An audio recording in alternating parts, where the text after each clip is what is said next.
when oil sets on a rag for far too long, it can actually catch fire on its own. It's its own self-heating. So you want to be extra cautious when you're oiling a bowl.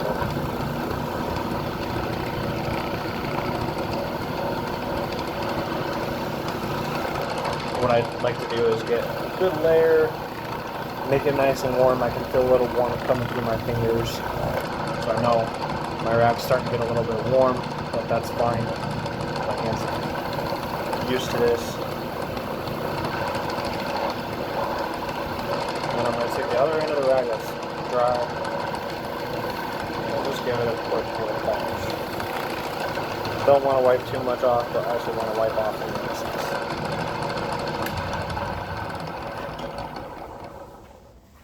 And just like that, she is about finished.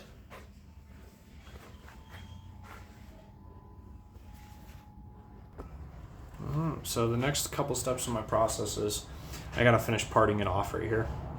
I'll take my parting tool and cut it off a little bit more before I take my bow saw and cut it off the rest of the way.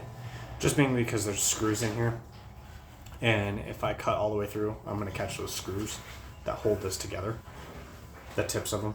So I'll make a cut, finish that cut off, then I'll take it after it's dried and it has three sets of oil on it. I will get it cut off, sand the bottom of it, and then I'll also oil and put my signature on the bottom. But this is a piece of Colorado Beautiful, and it's been a fun adventure. It's going on 4 or 5 days of just this work. So I'm actually gonna take it out into the sunlight so you guys can see a little bit better.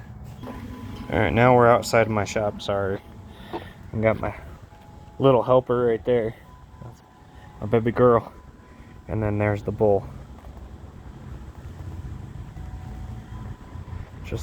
Just the shine on that, it's beautiful. I love this. This is a great little solid bull. That's actually how tall it is from right there where my thumb is. It's decently big. It's just got this amazing grain detail, and you can see the sunlight coming through that knot right there and how it comes through on that edge. So first coat, there will be 2 more coats, and then I will post even another video.